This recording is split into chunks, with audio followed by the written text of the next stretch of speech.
perlu adanya sosialisasi dari pemerintah kepada masyarakat, kepada publik terkait dengan pemberlakuan undang-undang ini. Itu yang pertama, sehingga masyarakat menjadi clear, tahu betul mana pasal-pasal yang krusial yang dianggap membatasi kebebasan berserikat, kemudian bagaimana proses untuk dalam rangka menindaklanjuti dari proses hukum jika terjadi sesuatu gitu ya, itu kan harusnya ada sosialisasi dari pemerintah kepada masyarakat sehingga masyarakat clear dan tahu. Silakan kritisi semua kebijakan pemerintah, program pemerintah, silakan kritisi. Itu disampaikan Pak Presiden loh. Tetapi jangan sampai kemudian fisik, ngomongin soal fisik, ya sampai ada yang bilang si Panji itu ya yang cuman bicara sekedar rating itu, bilang wakil presiden ngantuk lah, mukanya ngantuk, itu udah penghinaan. Emang muka dia lebih bagus dari Gibran? Enggak juga menurut saya kok. Rakyat Indonesia nggak usah dikhawatirkan, tidak usah ditakutkan ya, karena sebetulnya dari semua sudah pasal-pasal yang sudah menjadi ketetapan itu tidak ada satupun yang akan merugikan rakyat sebetulnya.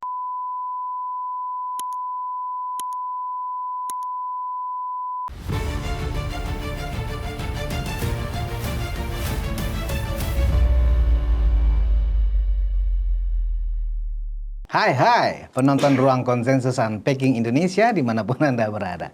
Kembali saya Budius Ma'ruf Piliang, anak Solo Mulyono tentunya. Kembali Ruang Konsensus, kandang termuliakan ya, kita orang-orang termuliakan. Nah hari ini akhirnya saya kedatangan juga narasumber saya ini yang waktunya sangat sibuk, tapi akhirnya bisa datang hari ini bersama saya dengan Kak Irma Suryani Ceniago. Aduh, terima kasih Kak Irma kembali memenuhi undangan saya. Ya, salam Bang Budius. Iya, Kak Irma ini sudah tahun baru, ya kan? Sekarang ini mungkin tanggal 7 Januari 2026. Ada beberapa hal yang ingin saya diskusikan bersama Kak Irma. Pertama tentang kondisi makropolitik kita, ya, yang terhangat. Masih ada kontroversi misalnya tentang penerapan atau pemberlakuan Kitab Undang Hukum Pidana dan Kitab Undang Hukum Acara Pidana yang baru nih, yang baru diberlakukan tanggal 2 Januari. Bayangin Kak Irma, itu lebih kurang 10 sudah terdaftar, terregister di Mahkamah Konstitusi untuk melakukan JR, Judicial Review. Artinya untuk diuji ulang nih, ya kan. Kemudian ada juga misalnya mantan Ketua Komnas HAM Pak Marzuki Darusman meminta pemerintah untuk memikirkan untuk menunda pemberlakuan itu, ya kan.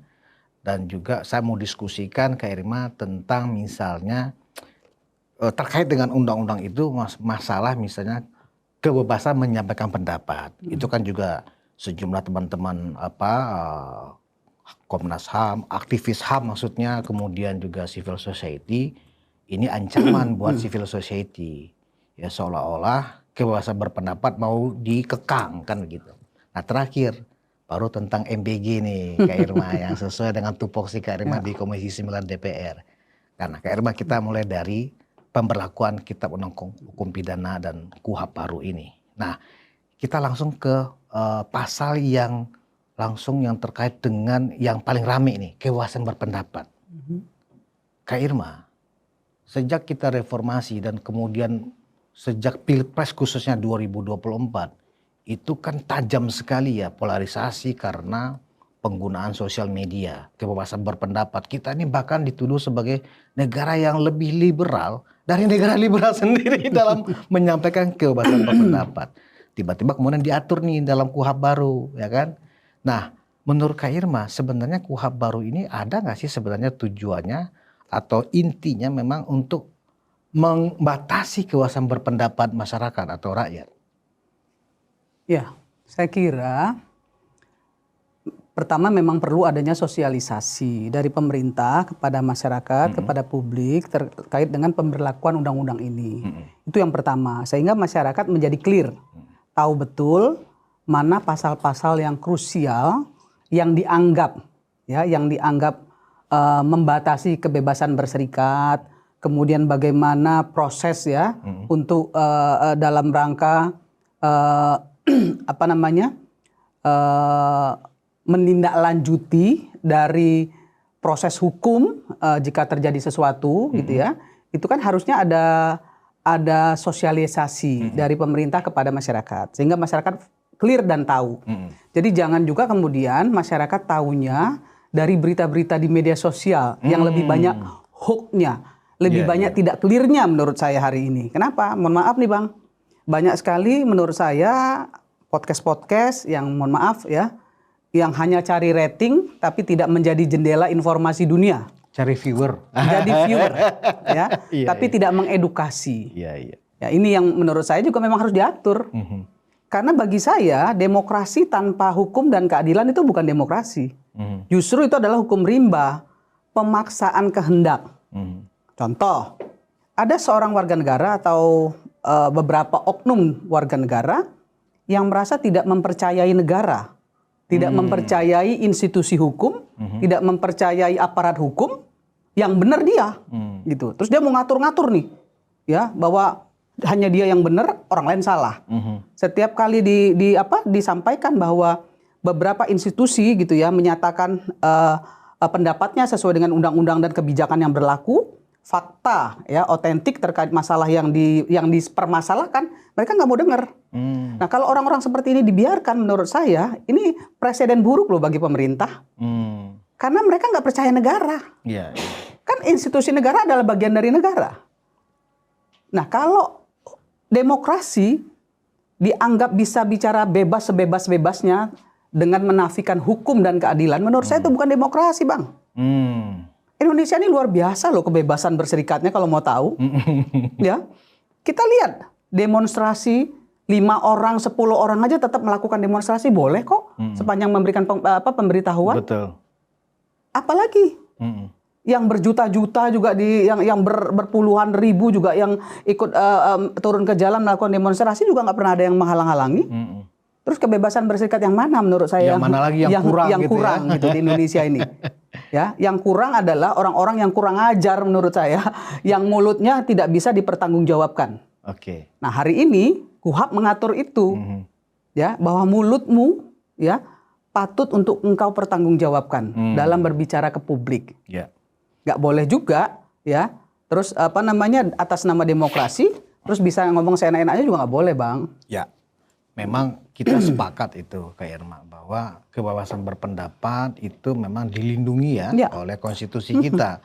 Tapi memang kalau menurut saya ya kan pasal 28 kalau nggak salah Undang-Undang Dasar 1945 itu harus pakai ayat A atau ayat B atau misalnya begini, kebebasan berpendapat, kebebasan berserikat dan menyampaikan pendapat di ruang publik baik lisan dan tulisan, ya kan? Ayat 1 misalnya, kebebasan itu harus bertanggung jawab, harus disertai dengan bukti-bukti dan seterusnya. Jika poin A ini tidak dipenuhi, Anda berarti melanggar konstitusi. Nah, seperti itu lebih kurang. Jadi orang kemudian nggak bisa menafsirkan itu secara bebas. Contoh. Tadi Kak Irma menyebut ada oknum-oknum nih, ya kan? Saya ambil case yang paling ramai saat ini misalnya. Misalnya kasus fitnahan ijazah palsu Pak Jokowi yang dilancarkan oleh teman-teman Roy Suryo dan kawan-kawan dalam proses hukum sampai hari ini belum selesai.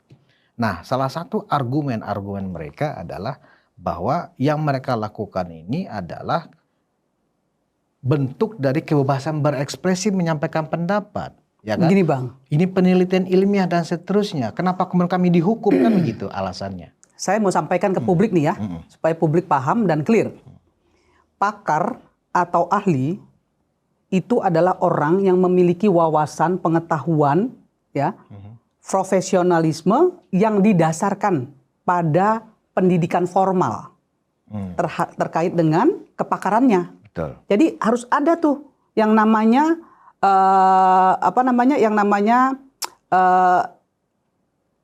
persyaratan pendukung. Betul. Ya bahwa dia memang ahli. Jadi S1, S2, S3 dia memang ngambil jurusan itu. Nah, nggak boleh juga seorang ahli yang dia bilang ahli cuman ngaku-ngaku doang bahwa dia ahli. Nggak boleh juga. Dasar hukumnya apa? Pertimbangannya apa dia menyebut dirinya ahli? Uang sekolahnya nggak di situ. pengetahuannya nggak di situ, ya kan? Nah, yang kedua, kalau seorang ahli atau orang melakukan penelitian, kalau objek yang diteliti palsu, objek yang diteliti tidak otentik, berarti kan hasilnya palsu dan tidak otentik. Iya. Lah, ini pendapat saya loh. Ya, objeknya palsu, objeknya tidak otentik, maka hasil penelitiannya pun palsu dan tidak otentik. Walaupun dia sudah mengumpulkan teori canggih-canggih segala macam, tetap itu yang objeknya palsu pasti hasilnya palsu juga. Okay. Yang tidak otentik hasilnya juga pasti tidak otentik. Itu argumen yang clear loh ya. Sederhana ya, sederhana. Ya? Nah, yang kedua, kalau penelitian yang disampaikan berdasarkan studi supranatural. Nah, mohon maaf loh ya. Kan yang namanya supranatural itu hal-hal yang berbau gaib. Ada bisikan alam gaib gitu. Nah, berbau gaib, ya, unpredictable, nggak bisa ditangkap oleh nalar manusia, kan supranatural.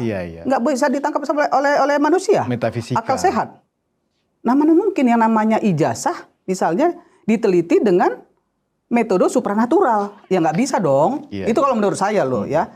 Nah, yang ketiga yang ingin saya sampaikan juga bahwa kalau peneliti itu basisnya tidak didasarkan seperti yang saya bilang di atas di poin 1, bahwa dia punya keahlian di bidangnya, maka dia menurut saya bukan peneliti, bukan pakar, dan nggak boleh juga ngaku-ngaku pakar kalau menurut saya. Itu yang harusnya digarisbawahi, ya kan? Nah, saya pernah bicara di satu media, saya bilang begini Bang.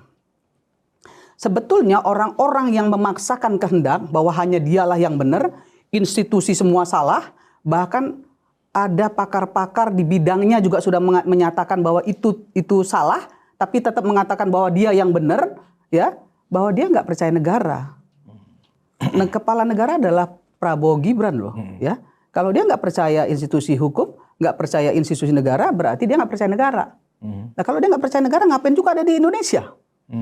Menurut saya loh, kalau ada orang-orang yang seperti ini ya, oknum-oknum seperti ini. Ada Kak Irma? Iya, kalau dia nggak percaya negara, kan institusi hukum itu adalah negara, bagian dari negara.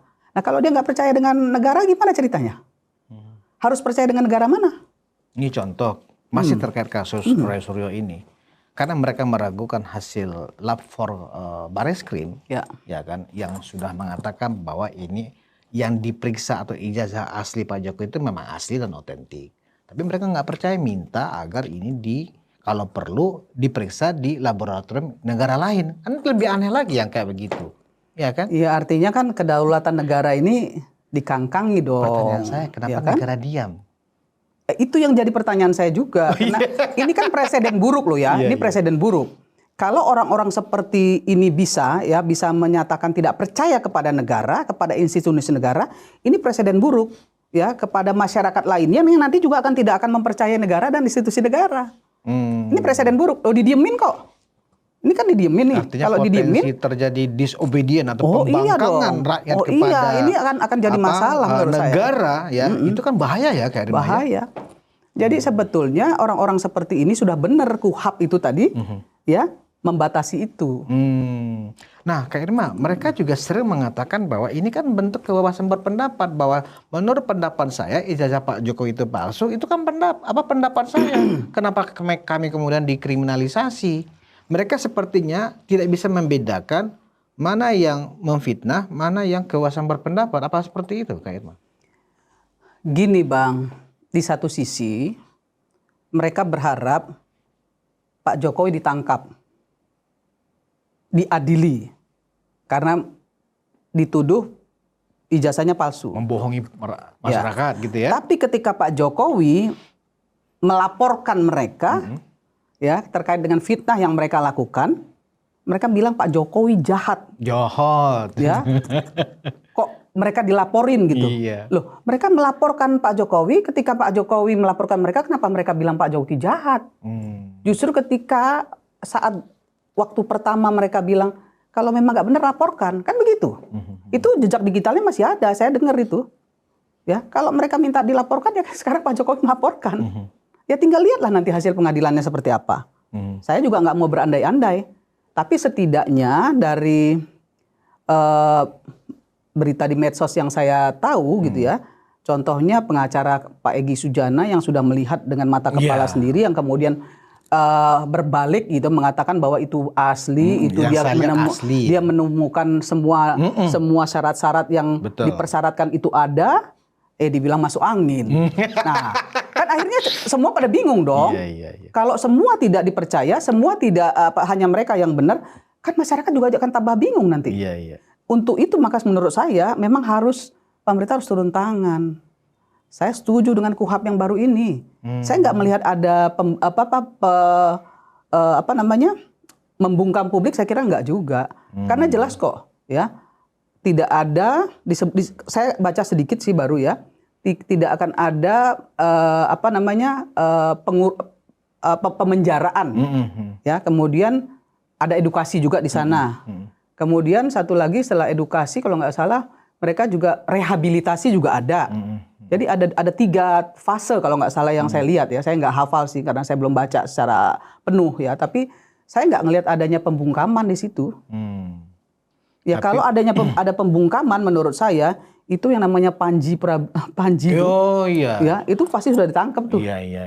Ya, apalagi, itu ngomongnya luar biasa loh. Apalagi itu langsung dia mengatakan bahwa dia tahu persis dan dia mengatakan bahwa Pak Presiden itu penculik. Waduh, saya bilang ini udah keluar batas ini, sudah melampaui batasannya menurut saya. Yang seperti Panji ini termasuk juga teman-teman Roy Suryo dan kawan-kawan ini kan sama kayak Irma. Artinya memang mendelegitimasi ya institusi negara, pemerintah.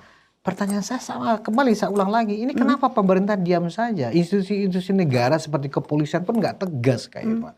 Apa yang terjadi? Bahkan presiden pun harusnya, menurut pandangan saya, ketika wakil presidennya dicemooh, ditertawakan atas nama kebebasan berpendapat, dalam pandangan saya kalau misalnya saya dalam posisi Pak Prabowo, pasti akan saya bela wakil presiden saya. Saya kira Pak Prabowo sudah melakukan itu sih sebenarnya. Udah ya Pak Prabowo sudah mengatakan bahwa ini nanti lama-lama nih ijazah saya juga nih yang diperiksa-periksa kan. Terus Pak Prabowo secara eksplisit juga mengatakan bahwa Pak Prabowo yang memberikan perintah Gibran untuk bekerja. Ya kan karena dia yang punya bolpen kan. Dia yang memerintahkan ke daerah mana dia berkunjung dan lain sebagainya. Itu kan perintah Presiden sebetulnya. Sampai mewakili Pak Prabowo di KTT 20 di Afrika. Terus ada orang yang saya terus terang saya spill yang namanya Oki Madasari itu. Dia bilang bahwa dia nggak pernah melihat Gibran ini melakukan pekerjaan. Kalau saya bilang Anda buta gitu ya. Anda buta kalau Anda nggak lihat gitu. Anda buta. Dan itu dia sampaikan juga di podcast, media sosial ya. Saya bilang Anda buta gitu. Kalau Anda nggak bilang dia nggak lihat, ya kan buta berarti. Karena begitu banyak kerjaan yang dilakukan oleh Wapres. Nah, soal dia suka atau nggak suka urusannya beda. Tapi nggak boleh juga dia bilang dia nggak pernah lihat gitu ya. Berarti nggak punya mata kan gitu. Nah, itu yang saya bilang saya mohon maaf benar ya. Saya ingin dengan adanya KUHP yang baru ini memang harus ada ketegasan dari pemerintah ya, agar jangan sampai oknum-oknum yang bertebaran di media sosial ini menghadap-hadapkan rakyat dengan rakyat, agama dengan agama, rakyat dengan pemerintah, itu udah nggak boleh.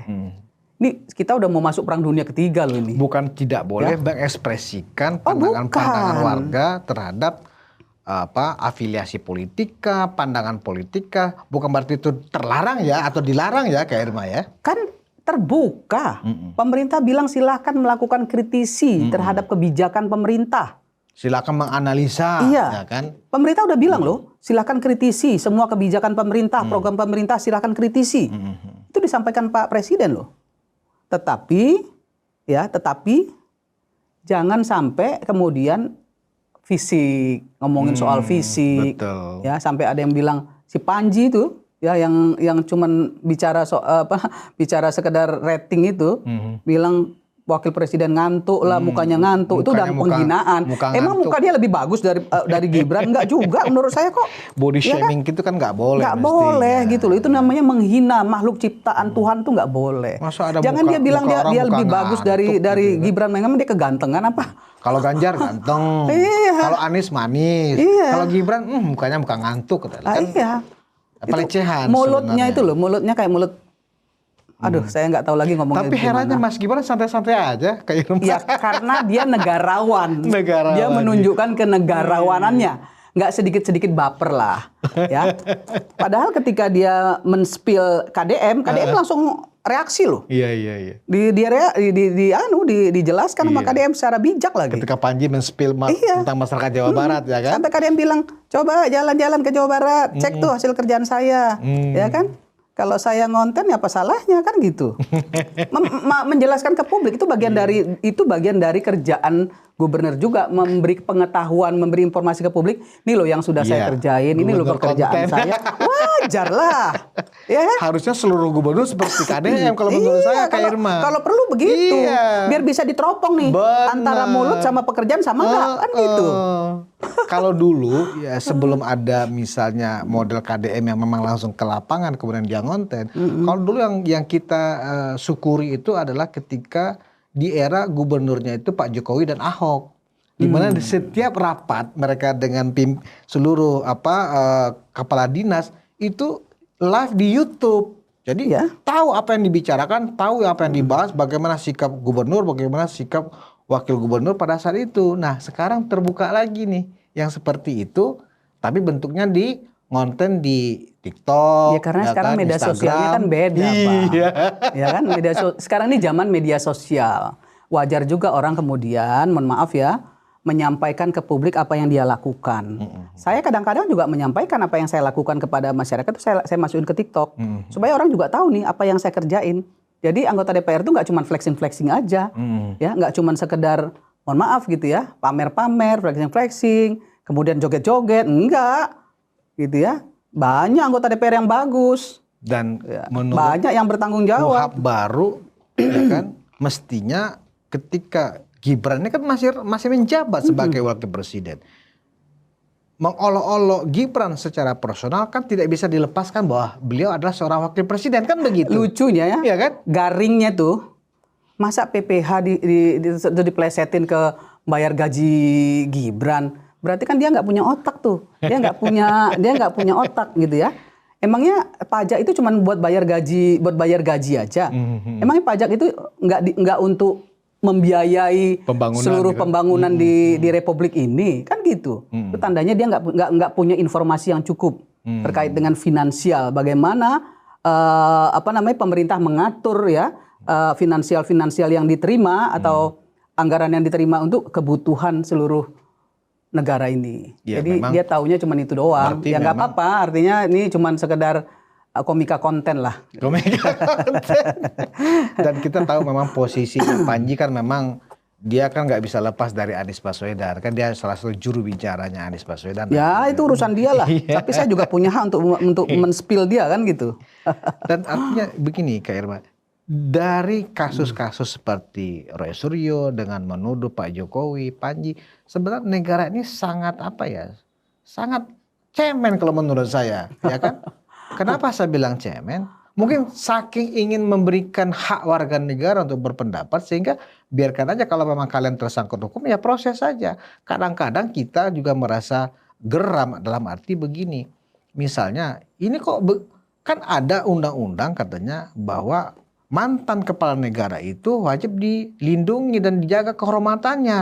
Lah, Pak Jokowi yang sudah dihina-hina seperti itu, saya belum melihat apa kontribusi negara atau intervensi negara untuk melindungi kehormatan mantan kepala negara. Belum terlihat, Kak Irma. Tapi itulah demokrasi kita saat ini, kan begitu. Saya kira apa yang Abang sampaikan itu menjadi keprihatinan kita semua lah. Keprihatinan kita.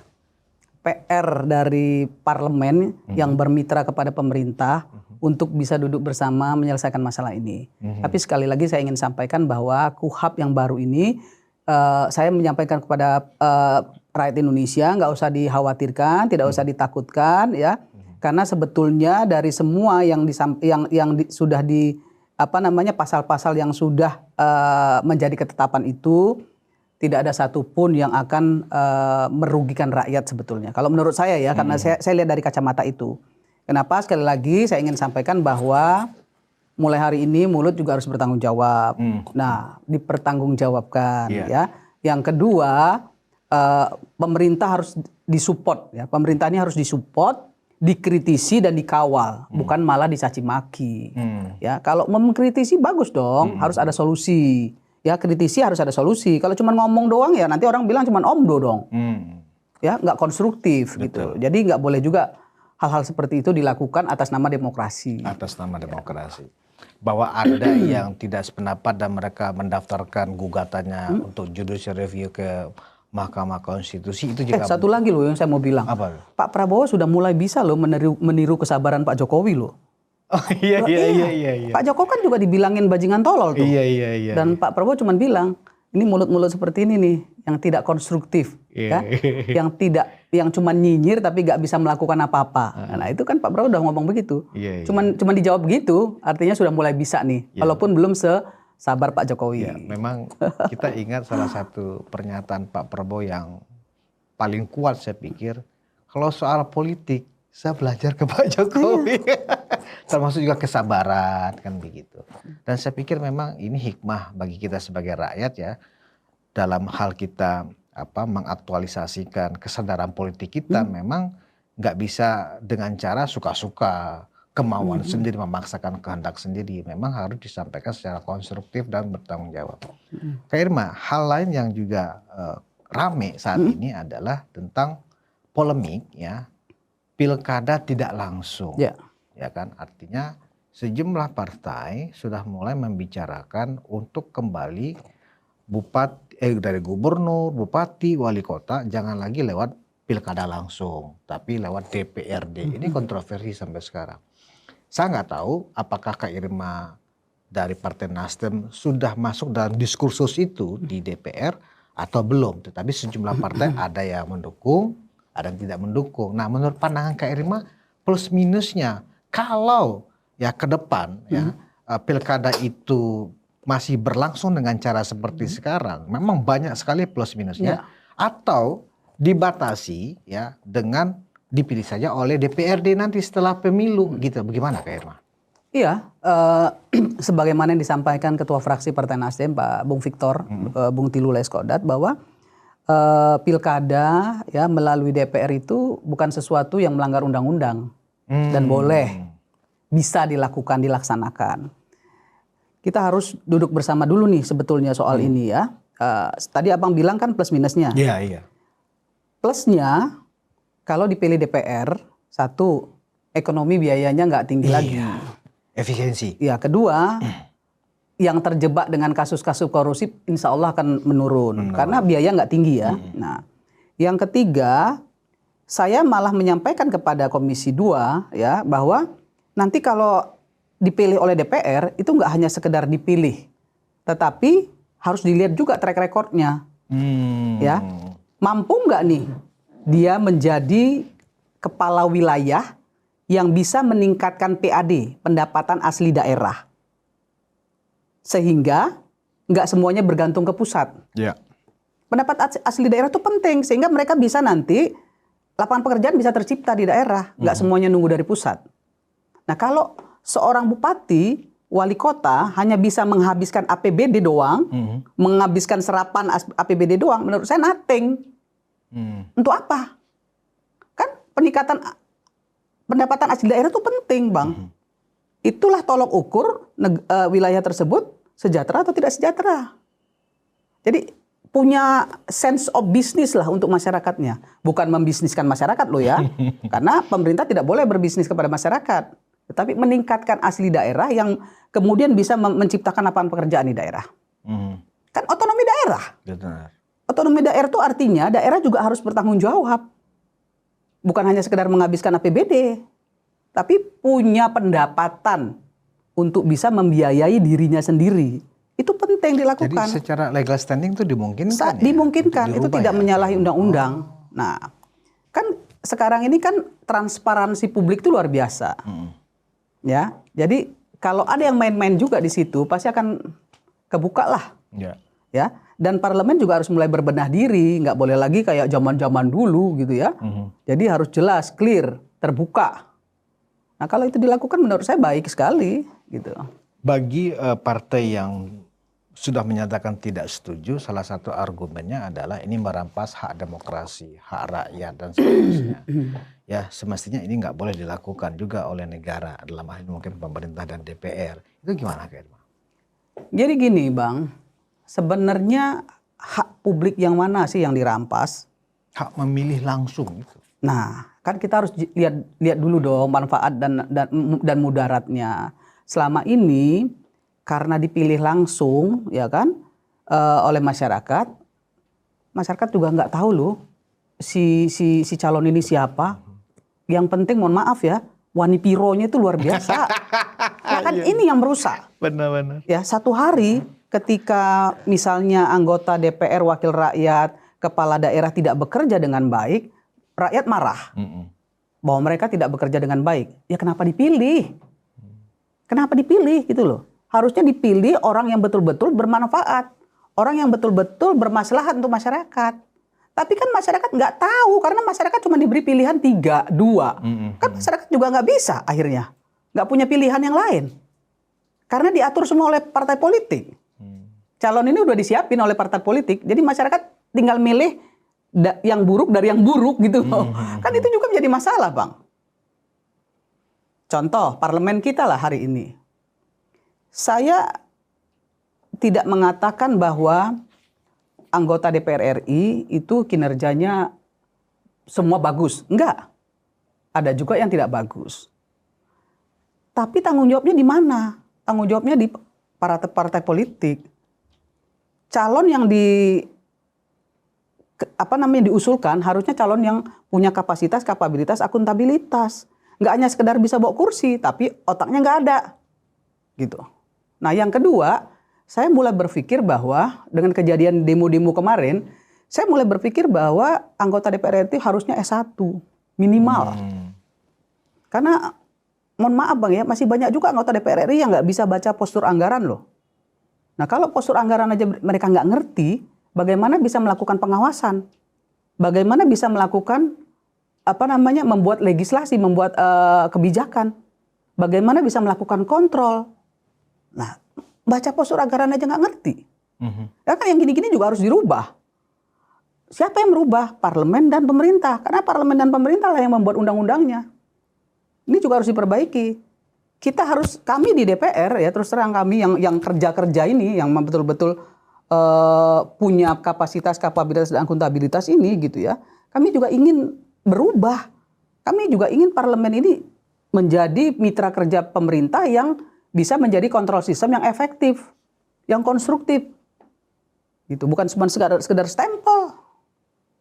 Kalau kemudian dianggap kalau misalnya pemilihan itu dilakukan di DPRD, ya baik gubernur, wali kota, bupati dan wali kota, artinya memperkuat posisi partai politik.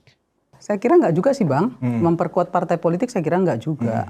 Kenapa? Karena kan di konstitusi kita sudah dijelaskan bahwa perwakilan rakyat itu ada di DPR, DPR provinsi dan DPR RI, ya kan? Itu jelas di konstitusi. Artinya nggak menyalahi juga, ya. Kita harus melihat manfaat dan mudaratnya juga. Selama ini kan kita sudah lihat bahwa dipilih langsung pun kita tidak mendapatkan bupati gubernur yang memang sesuai dengan kriteria yang diinginkan publik, ya. Bisa meningkatkan PAD, ya, pendapatan asli daerah, bisa menciptakan lapangan pekerjaan di daerah, bukan hanya sekedar menghabiskan APBD gitu ya, bahwa anggaran transfer daerah itu dicapai 100%, bukan cuma itu, tapi bagaimana mereka mengejawantahkan dari program presiden ke daerah itu dilaksanakan dan menjadi kemaslahatan bagi masyarakat. Itu jauh lebih penting sebetulnya daripada sekedar pemilihan langsung, tapi tetap aja mereka nggak punya sense of business, tidak punya pertanggungjawaban publik ya terkait dengan peningkatan PAD.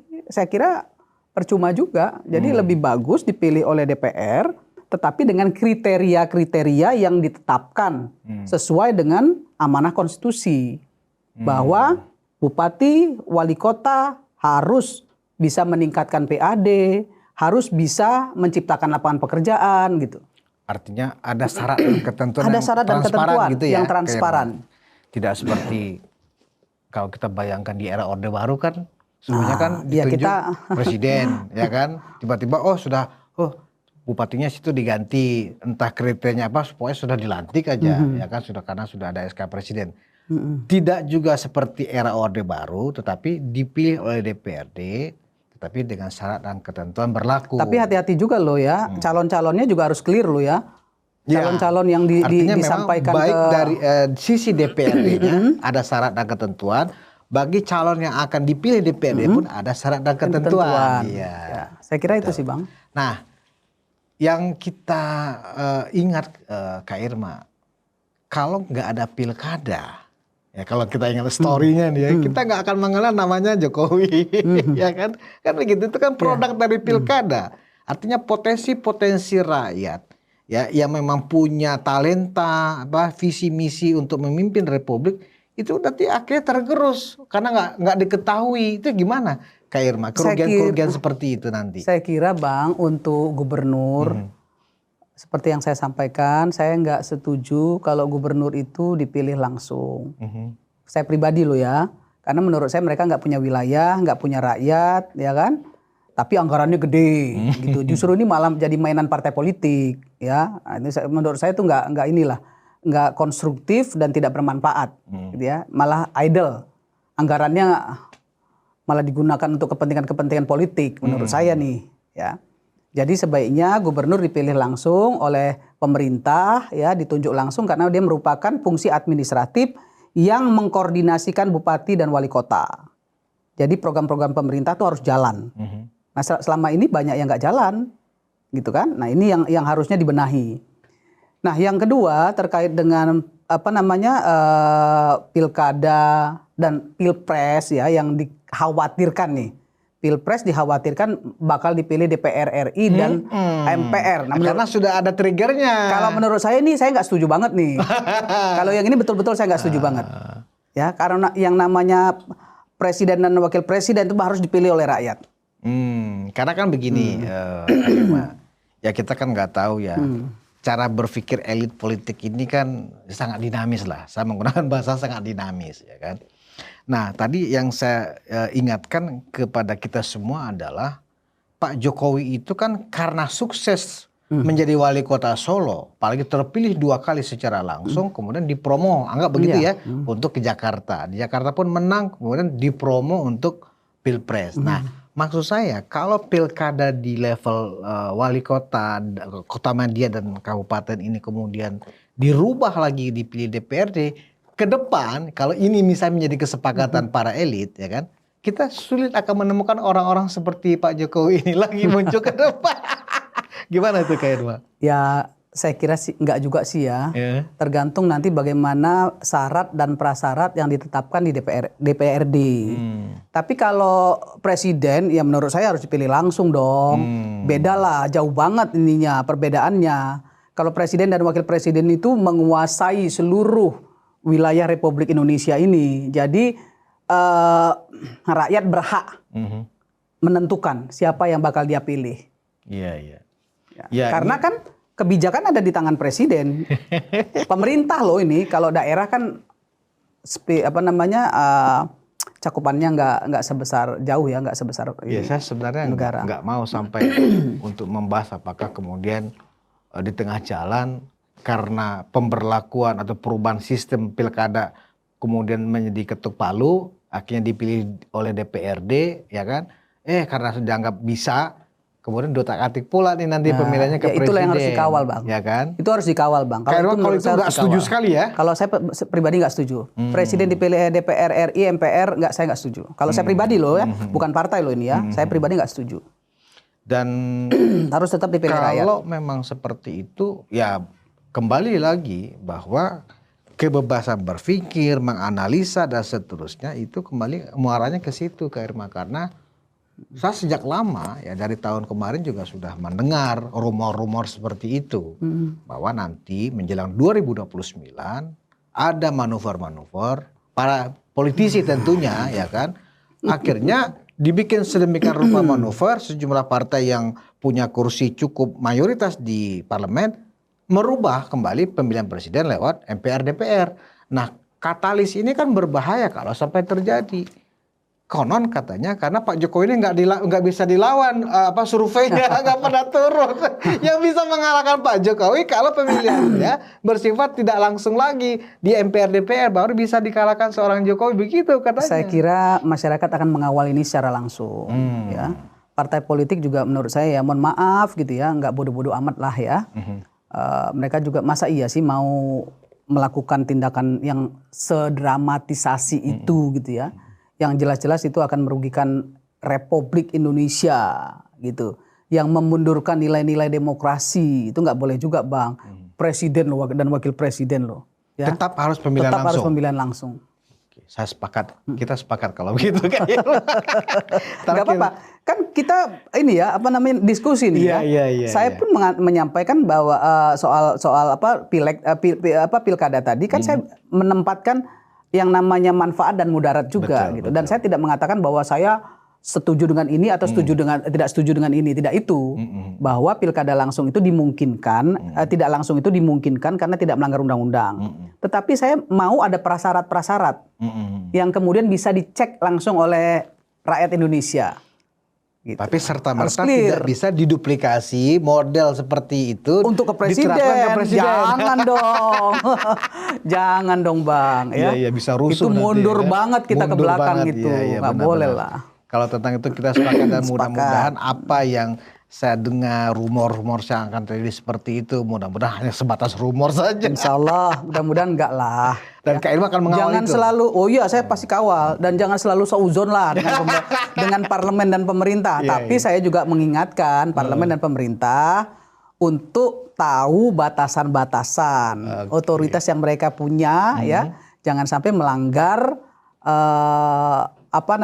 amanah rakyat itu janganlah. Iya, ini menarik ini. Karena justru kan kita selalu didengungkan kalau sudah pilpres pesta demokrasi, ya kan? Kalau itu kemudian diputar balik lagi sejarahnya, dipilih oleh MPR DPR, pesta MPR yang terjadi, bukan pesta demokrasi, bukan pesta rakyat kan? Ya begitu. Janganlah Bang ya, jangan. Walaupun saya anggota DPR tapi saya nggak setuju Bang. Even misalnya partai Kak Irma bersepakat untuk itu. Saya kira saya punya pendapat sendiri ya, dan saya berhak untuk menyampaikan itu. Kalau untuk soal presiden ya. Tapi saya tidak akan melawan perintah partai, tapi saya juga punya hak untuk tidak sepakat dengan partai. Karena kalau itu terjadi ya, misalnya nih, tiba-tiba partai saya setuju nih, presiden dipilih oleh DPR RI. Saya sebagai orang yang menyatakan tidak setuju, ya pasti saya mundur dong. Itu konsekuensi yang akan saya ambil. Itu pasti akan saya lakukan. Gitu. Tegas ya sikap karena jejak digital, makanya saya selalu melihat jejak digital saya. Makanya saya nggak mau jadi pecundang. Kalau dulu saya juru bicara Pak Jokowi, ya, kemudian antitesa terhadap Anies Baswedan misalnya, saya juga nggak mau jejak digital saya itu disanding-sandingin gitu. Hari ini saya ngomong A, besok saya ngomong B. Saya nggak mau. Kalau ada aktivis yang mau atau politisi ngomong itu urusan mereka, tapi saya nggak mau. Saya tetap konsisten dengan apa yang saya pernah sampaikan. Meskipun itu mungkin saya kemudian disebut termul. Ya? Cocok kalau Kak Irma sebagai termul karena di sini memang kandangnya termuliakan. Ya, termuliakan, insya Allah. Nah, Kak Irma, kenapa ini saya kait-kaitkan ya? Karena selama tahun 2025 kemarin kan kita sering mendengar sekelompok orang lah, misalnya Forum Purnawirawan TNI misalnya kan pernah merilis kembali ke UUD 45, ya kan. Nah, salah satu dari UUD 45 pakai asli lagi kan begitu ya, bukan yang sudah diamandemen. Terkesan memang ada upaya-upaya ya yang mengarah menuju ke sana, walaupun itu belum dibahas. Misalnya digaungkan dulu nih pemilihan tidak langsung, pelan-pelan kita geser katanya kan, berhasil. Kita geser lagi, pilpresnya kembali ke pemilihan presiden kembali ke MPR DPR, sehingga kan pemilihan langsung pilkada kan produk reformasi Kak Irma. Jadi ada upaya memang tipis-tipis ya, kalau bahasa anak sekarang tipis-tipis. Nah, mudah-mudahan semuanya nggak terjadi karena semangat reformasi Harus dijaga, bukan Tapi diamputasi. gini juga Bang, mohon maaf ya, saya juga ingin menegaskan juga bahwa tidak semua produk reformasi itu bagus. Ini menarik. Salah satu contohnya kebebasan berpendapat yang sekarang kebablasan ini, ya kan? Saya bukan anti, saya justru pengen orang bebas bicara tapi bertanggung jawab gitu. Enggak hanya sekedar bebas, karena bebas sebebas-bebasnya itu justru bukan demokrasi. Betul, sepakat kayak. Itu sih Bang. Kebebasan itu adalah ketika kita melakukan hak kita, ada hak orang lain yang harus dijaga. Kan begitu? Iya. Apa pemahamannya gitu. Ya. Sebenarnya saya masih ingin bertanya satu hal lagi, tapi saya khawatir waktu kita terbatas. Tapi sebagai poin singkat aja tentang MBG Kak Irma. Itu kan tupoksi Kak Irma di Komisi 9. Saya sebenarnya sangat appreciate ya pencapaian program makan bergizi gratis ya, yang itu memang program andalan Presiden Prabowo. Nah, terakhir kita mendengar Presiden mengatakan tingkat pencapaian MBG itu secara kuantifikasi persentasenya itu 99,9%, luar biasa. Dan kalau kita lihat memang, kalau dibandingkan misalnya dengan Brazil itu memang luar biasa Kak Irma. Brazil 40 juta itu 11 tahun. Kita 1 tahun udah mencapai kepesertaan MBG itu 55 juta. Nah, bagaimana Kak Irma yang ada di Komisi 9 yang mengawal langsung MBG ini, apa memang implementasinya sebagus itu MBG ini Kak Irma? Ya memang patut kita syukuri bahwa dengan adanya MBG ini ya pertumbuhan ekonomi di daerah juga tumbuh, kemudian lapangan pekerjaan tercipta, itu nggak bisa dinafikan gitu ya. Kalau kemudian Pak Presiden menyampaikan klaim bahwa sudah 99%, saya kira nggak salah juga kalau dikaitkan dengan penempatan SPPG yang sudah mulai menyebar di seluruh Indonesia. Saya kira itu juga nggak salah gitu. Tapi memang terus harus ada perbaikan gitu ya, terus ada perbaikan. Contoh, masih ada SPPG yang tidak sesuai standar. Ya, sanitasinya masih buruk misalnya. Itu masih ada. Itu saya harus menyampaikan ini supaya ada perbaikan. Saya sampaikan kok kepada BGN. Tetapi untuk pemenuhan SPPG di seluruh Indonesia itu sudah mulai berjalan dengan bagus.